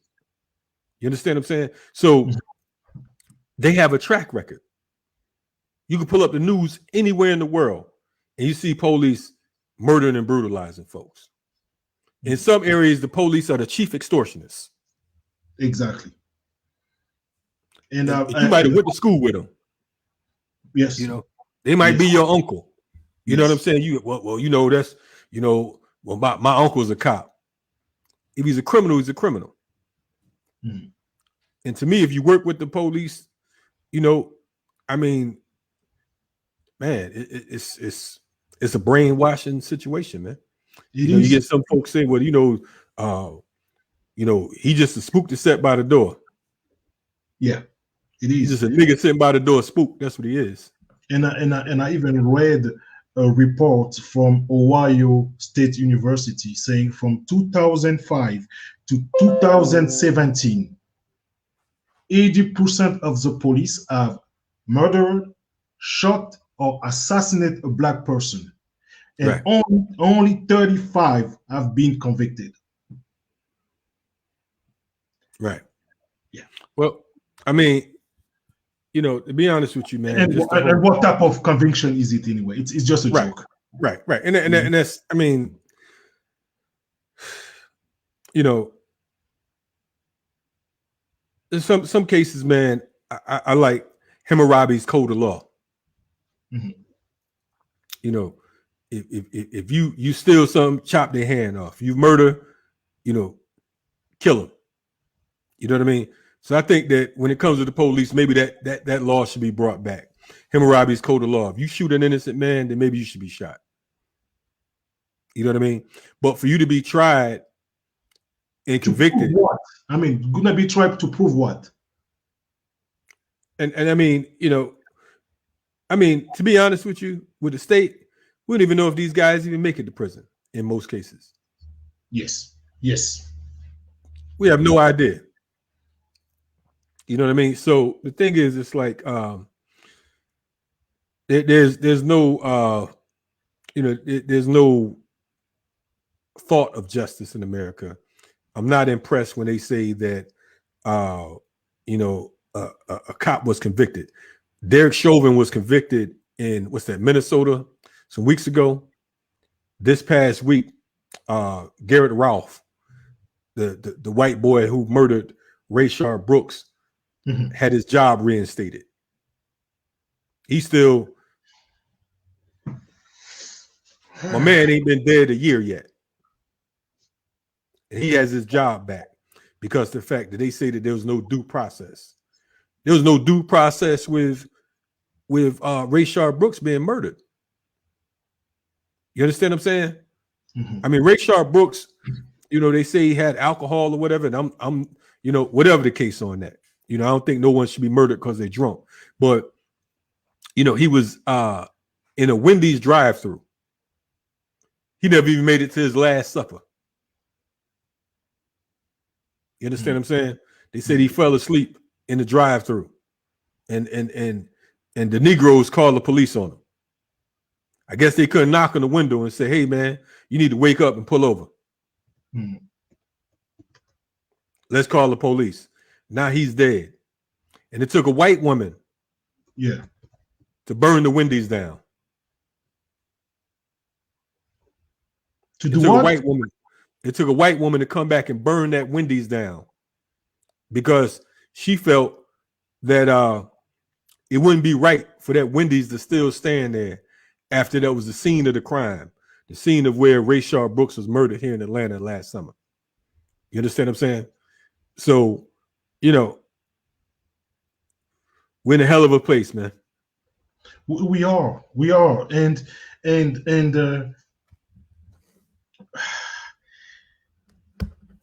we cannot trust these people. We cannot believe in the justice, in the police, in any type of the organization, because we know better. That's The right. only way we're gonna make progress is to break the table. We get up and we break the table. Right. You know, and I am really annoyed by some of our brothers and sisters, and I think I don't even give a damn about what they said anymore. I used to. I just know that they are not in the right mind. We have been oppressed for centuries. People who brought you here, who people who enslaved our brothers and sisters, people who colonize Africa, it's in their blood. They will never change. They have to keep black people in Africa off balance. Because if we rise up, they go down. That's right. But our people don't get it. It's not your stupid car that you have to make a payment every month, like 500. It's not your fancy phone. It's not your, I don't know, big house that matters. It's how kids, our grandkids, what type of life they're gonna have in the future. On the real. Yes, sir. On the ground, you know. And brother Kalonji, I wanted to ask you that question. In that liberation, in that freedom, some of us in America are saying, no matter what we're gonna do here in America, we're gonna be losing, we're losing. Let's go back home. What's your input of that? Because some of them say, no, we have to stay here and fight because our ancestors, and I understand our ancestor built this country, so we have to fight here. Some others saying, no, let's go back home and let's build Africa and start the movement of liberation there. Well, let me ask you a question, right? Yes. There's 54 countries in Africa, right? Yeah. Is imperialism there? Yes. Okay. So, so the answer to that is global white supremacy is global. You understand what I'm saying? Global white supremacy is international. You know, there is, wherever you go, Europeans and different oppressors, certain Asians and the whole nine will be a dominating force. Okay. I think that it sounds good saying, let's go back to Africa and help fight in Africa. But like I stated earlier, you know, I mean, if you can't control one city block here in the United States, I can't imagine you going back to Africa and winning some brothers over in the DRC and telling them, look, well, I came to help you fight. First of all, even gaining the trust is the first thing, because they still smell the stench of the oppressor over here. It's just like a cat with kittens. You know, if you go into a cat's litter and start messing with the kittens too early, the cat might go ahead and kill that kitten because they smell you on that kitten. You understand what I'm saying? Yes. We can go back to Africa and say we came to fight, but we have to know the lay of the land. We got to know who's who. We got to be accepted. We got to be trusted. And in many cases, it'll be like some white folks moving to our neighborhood because they see you as an American. They even trust more. They even trust white people more than our brothers of them, because they've been there. They've been there for years and years, centuries. Right. Now the difference. Now what you talked about earlier, you talked about Malcolm and a lot of our leaders from the Black Panther Party and SNCC and different places that actually went to the continent and they built with these African leadership because of the fact they were trusted because their work was seen abroad. Exactly. They already knew their track record. You didn't just pop up from the block and say, look, I'm coming to Africa to help you fight. Who you know, how you get here. You know what I'm saying? Who are you? What's your role? You know what I mean? What language do you speak? You know what I mean? Who can sign for you here? Who co-signs for you here? You know? So I think all that sounds good in theory, but in practice, I don't believe it. Yes. Oh, I just want to say to big T. Yes, Mbote means yes, Mbote is in Lingala and it's spoken in both Congo, Kinshasa and Congo Brazzaville. It's it just means hi, Mbote or Mbote na you, or how you doing? Yes, you're right about it. So yes. Cool. Yes, yeah. So yeah, no doubt. But yeah, no, I appreciate like I said, man, you know, it's gonna take us learning from each other. It's gonna take organizing. It's gonna take more practice in theory, because I think that sometimes we get so caught up in theory, but we have to have that on the job training. UEP Newton from the Black Panther Party said that the people learn through observation and participation. Observation and participation. Absolutely. Not just observation, not just theory, not just philosophies. It has to be that work with it. You know what I'm saying? If you're going to have a France Fanon, you need freedom fighters to back that. Yes. If you're going to have a Mao Zedong, you need freedom fighters to back that. It's not just about, you know, the writings themselves. Who's going to build a nation? You understand what I'm saying? Who's going to go out there and work the fields? Where the field workers, where the freedom fighters at? You know what I mean? A lot of times, like I said, we get caught up in pure theory. We get caught up in pure philosophies. We can tell you about all the terminology. We could talk deep. We can debate. We can philosophize. But at the end of the day, when a motherfucker run up on your house, can you defend it? Exactly. If somebody go slap the shit out your wife, can you defend that? Exactly, and that's what I've been telling on when I do French, when I do live in French. That's what I've been telling to my people. To me, a fighter or even an activist, it's someone who can protect his family when he's attacked. Period. It's not about talking. It's not about having conversation. You know, because brother Kalonji, me personally, it took me for a while to get some type of consciousness. Born in a family where French is the main language, if you speak a foreign language, you think like your master. That's right. You go to the school where they teach you. Bullshit, history, or we discovered this place. You know, everything is beautiful about them. Everything is just bad about you. They up you down. Right. And even when I got here, I made a mistake. I joined the army. I went in the US Army. But I started reading a lot. Ben Youssef, John Henry Clark. Reading. Right. And I start to understand there's something that's not quite right.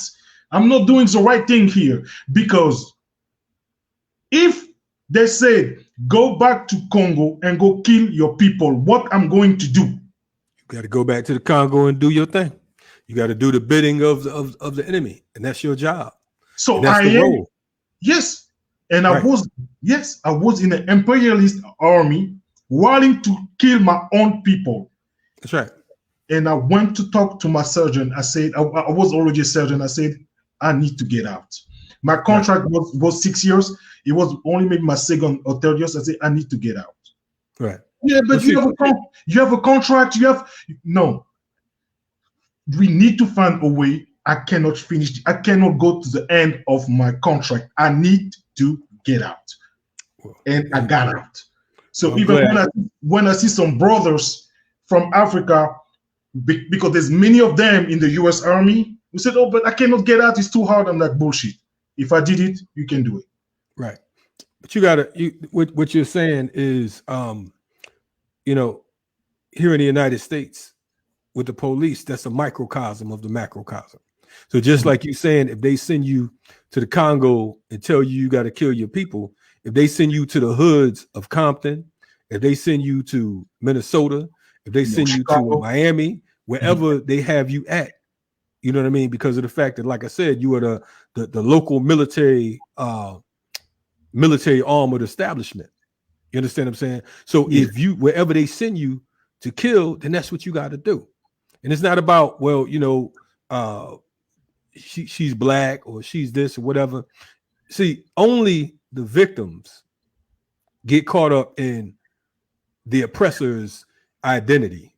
You understand what I'm saying? They want to respect the oppressor. Well, you know, that cop, you know, she got popped, but she was a black woman. I feel sorry for her. Or you know, what was her gender, or what was this and that. I have no allegiance to my oppressor. I don't feel no sorrow for my oppressors. You understand what I'm saying? I don't have to respect my oppressor's race, creed, gender, age, none of that shit, because they are my enemy. You understand what I'm saying? In fact, I will find every way possible to be as disrespectful as I possibly could be towards them, because of the fact that their very nature is a disrespect to my life. It is a threat to my life. It is a threat to my people's lives. So, you know, we get caught up in all this bullshit. When they come kill us, they don't care if it's a 15-year-old girl, a 7-year-old girl like Ayanna Stanley Jones up in Detroit. They don't care if you're a 92-year-old woman like Katherine Johnson here in Atlanta. They don't care nothing about that. Only us. You understand what I'm saying? But we have to realize that the police is an occupied force in our communities. And just like you said, you had to get up out of that particular entanglement. The same thing happens on a local level. That's what black police have to do here. They have to say, you know what? I got to get the hell out of this job. And if I'm going to be a part of a force, I need to get on the right side of history and assist in training our brothers and sisters in the community. You understand what I'm saying? And on how to defend themselves and how not to be victims, because of the fact that unfortunately here we are in 2021 and we're still victims. And we're victims to our own ignorance. We're victims to our own disorganization. You know what I'm saying? We're victims to our, to our egos, So again, we're going to win in spite of ourselves, man. It's just, it took us 500 years to get in this. It may take us that long to get out. Yeah. But it won't be through an election. No. Let's forget about election, voting. It's same people, CEOs working for the same corporation. Indeed. And I know it's gonna be almost 2 hours, and I do have two last questions, brother Kalonji, and I will let you go. I do have two questions. Cool. I got about 5 minutes for you because I got another interview coming up, and I'll. Okay, we're gonna do it real fast. Okay, just one question. It's all good, brother. Back in the days, you could feel that our fathers and grandfathers trained us to be warriors. Today, are we failing as parents and grandparents? And what is a part of women in that failing?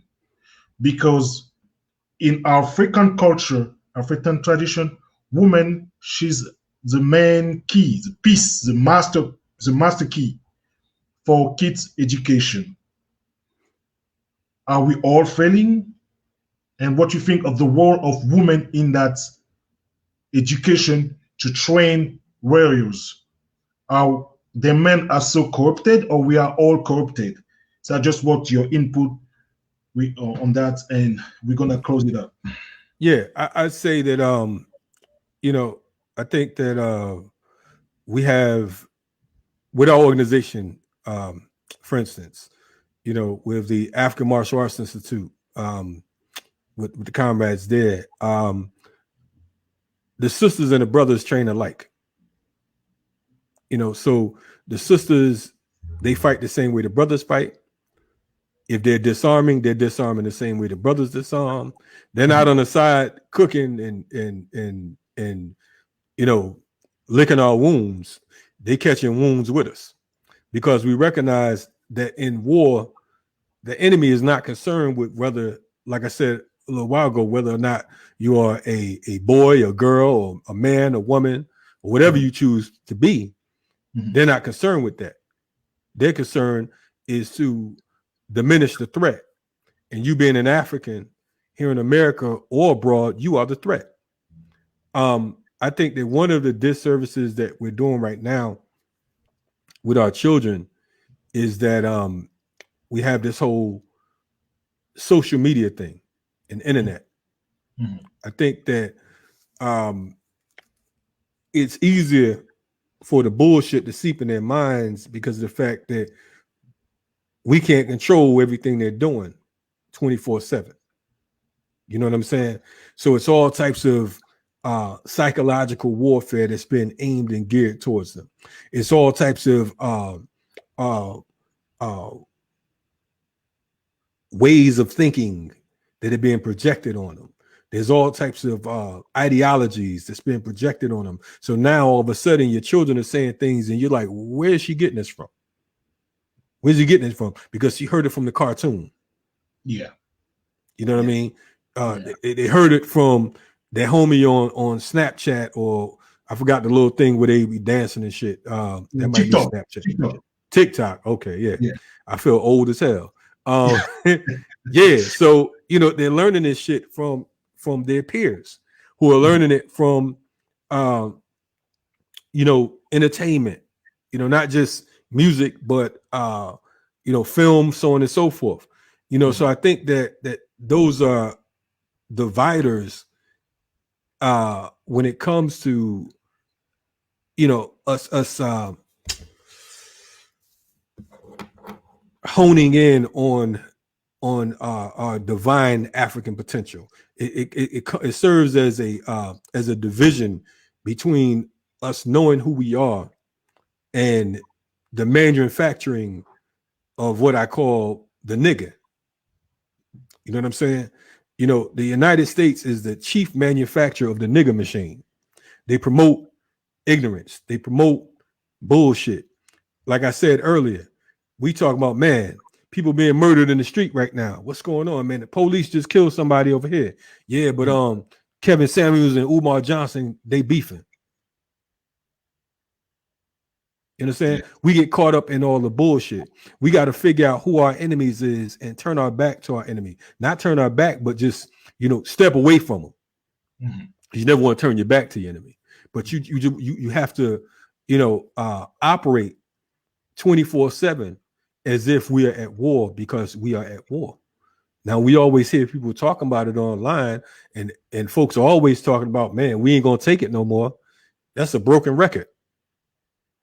Yeah, because we are going to take it some more, and there's going to be plenty of more brothers and sisters going to be murdered in the street, and there'll be someone else that can't breathe. You know what I'm saying? There'll be another Eric Garner, and there'll be another George Floyd. Yeah, you understand what I'm saying? So, are we failing our youth? I think that yeah, to a degree we are. You know what I mean? But it's not too late. It's not too late. You know, brothers and sisters, comrades, you know, let us try our best to work together with those of us that we can work with. find someone that shares your ideologies and your views. You know what I mean? Join an organization if you can. I hear a lot of people saying start an organization. I won't advise that if you're not equipped to start an organization. And please, Brother Kalonji, talk about all your organization, the Siafu, everything. Talk about them, because we do have some brothers and sisters here. They understand English and French. So those talk about it. Yeah. So I'm a part of the Siafu Movement, and the Siafu Movement is an umbrella organization which consists of another number of organizations such as the FTP Movement. The FTP Movement is an organization that started back in 2004. We have community movement builders. We have the African Martial Arts Institute. We have the Urban Survival Preparedness Institute. We have Mama's Army. We have the Siafu Youth Corps. We have the National Coalition to Combat Police Terrorism, and several others, which I know I'm forgetting because my brain is a little older than I am at times. But and I know where to find those organizations, and I'm gonna put them on the link so people can, when they click on it, they can see them. Yeah, so it's thepeoplesarmy.org is the main joint. And then we have a documentary that's coming out. It's called Organizing is the New Cool, and Organizing is the New Cool is a documentary that we've been working on for the last 14 years. It drops this year. I'm working on a collaboration book right now with my brother Balogun Ojatade, which is called Jagun, the African Art of War. That'll be out by the summer. And we have a number of other different things that's going on. So we definitely appreciate you brothers and sisters checking us out. I thank you, NKOZI, for inviting me on, to talk about, to dialogue. And I want brothers and sisters to know one thing that's most important. I don't proclaim to know everything. I want y'all to be clear about that. What I've done is made an effort to share my experiences and lessons learned from many OGs. The OG to us is original guerrillas. You know what I mean? So I like it. So we learn from our original guerrillas because of the fact that they put that work in before we was even thought of. You know what I mean? So I don't want anyone to think, because of the fact that a lot of times you get all these scholars and philosophers that know every goddamn thing and nothing at the same time. You know what I mean? I don't want to be that guy. I have a track record. Our organizations have track records. So it's not a question of, just talking shit just for the sake of having a mouth. We actually, you can seek and ye shall find, as they say. But let's stay on the right side of history and the right side of the barricades. Africa for the Africans home and abroad, and we're gonna win, man. And let's stay ready for revolution. That's what it's all about. Well said, brothers. Well said, and thank you for coming. And Brother Kalonji, don't think I'm gonna just disappear. I'm gonna keep coming back and knocking at the door. It's all good. When you're available, I'm like, hey, Brother Kalonji, I want us to talk about this. If you're available, may you come? I will always ask politely, because respect is due for what you represent to me.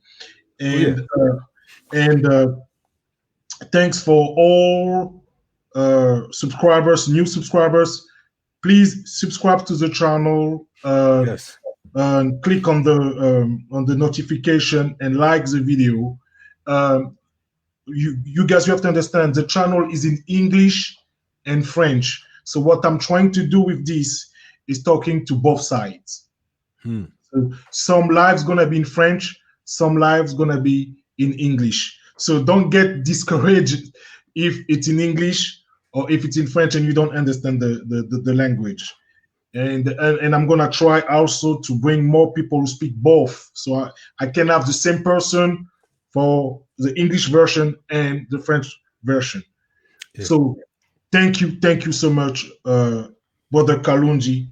For those who don't have this book, I'm telling you, this book for years and still is, to me, one of my Bible. Hey, brother, I love this material. It's deep. Go get that book. Please go get that book. Hey, brother, I really appreciate you, and I'm gonna work on learning French so I can come back and speak to the French audience or whatnot. But for now, we're gonna go ahead and we're gonna draft you, so you're gonna be a part of the FTP movement soon. You don't know it yet, but we're gonna be talking about all that, brother. I'm willing to do that, and I already started joining some of your movements already. No doubt, brother. Hey, all brother, right. Revolutionary love, brother. Stay on point. Appreciate you for bringing me on. Yeah. Salute to all y'all. Yes, sir. Black power. Peace. Black power. Peace. Mm-hmm. Thank you, guys. Thank you. You know, I'm so grateful. So grateful. I do have another live in maybe 2 hours. I do have brother Karim Bliss Johnson is gonna be. We're gonna do a live. We're gonna talk about Biden. Is 100 days in the White House built by our people. So I want to see some of you in few hours, maybe 2 hours.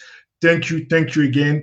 Don't forget to subscribe, like the video, and share, and be a part of the family. Okay. So thank you.